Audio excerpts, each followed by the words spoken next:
All right, so let's talk about our first post we're going to look at today. We're going to start talking about the body of our paper, and we're going to focus our time here first on talking about integrating a definition. This is a great way for you not only to establish early in your paper a strong position, whether your character is a superhero, a supervillain, or an anti-hero, and draw that connection, but it's a great way for you to practice some MLA. And so to start us off here, you'll see here I'm talking about this idea of the superhero, supervillain, anti-hero.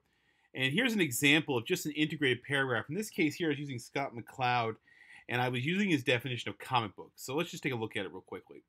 To really appreciate comics and comic books, it would be a good idea to start by having a definition to help us out. Now, here's a nice little introduction sentence. Now I follow up the next sentence. Scott McCloud, comma, in his work Understanding Comics, comma, notes that comics are. Now I'm integrating a definition because this next part, quote, juxtapose pictorial and other images in deliberate sequence intended to convey information and or produce an aesthetic response in the viewer, close quote, cite. In this case, I use a page number. In other words, and now I'm going to explain it, McCloud is noting that comic books can operate on one of two levels or both levels at the same time. Comic books are put together in deliberate sequence in order to tell us something or provide us with information or simply to be pleasant on the eyes, which is what the aesthetic meant. And they can also do both at the same time as well. All of it done visually. Now, what I did here was I took the time to explain the definition, and in fact, I chose it appropriately to reword it on purpose because it was a very jargon-heavy definition to make sure my audience had a clear understanding. Now, your explanation is going to be more centered around drawing a connection between your character and the definition you just used. So I'm going to come down here and I'm going to pull a definition. This is one I pulled from Merriam-Webster. A definition of a superhero. It's a fictional hero having extraordinary or superhuman powers, also an exceptionally skillful or successful person. It's a good definition to work with because it says here having extraordinary or superhuman powers. That lets us include Batman and Iron Man because neither one of them actually has superhuman powers. Just have lots of money and technology. So they get included. Here's the actual site. This is the citation of the URL.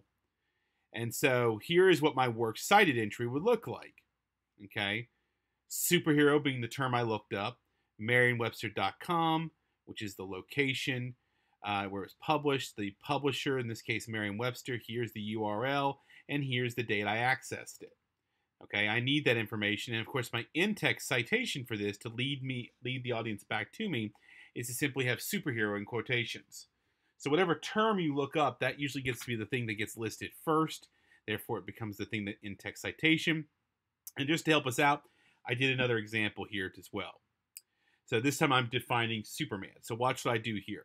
I'm going to have an introduction sentence. Here it is. Most people accept that Superman is a superhero, comma, because he defined that genre, period. However, it does not hurt to start by clearly defining what a superhero is. All right, so I took a two-sentence introduction there. Now here comes my integrated definition. A superhero, comma, according to Merriam-Webster's dictionary, is a quote fictional hero having extraordinary or superhuman powers, also an exceptionally skillful or successful person. Close quote, open parentheses, quote, superhero, close quote, close parentheses, period. Well, comma, based on just the opening version here, one can qualify Superman as a superhero. He has superpowers. He can fly. He is invulnerable to most things. He has heat ray vision, sees through most things, and is super fast. So I then took a chance in my explanation here to be very clearly make sure that the definition of superhero, that you see it as connecting to the character itself.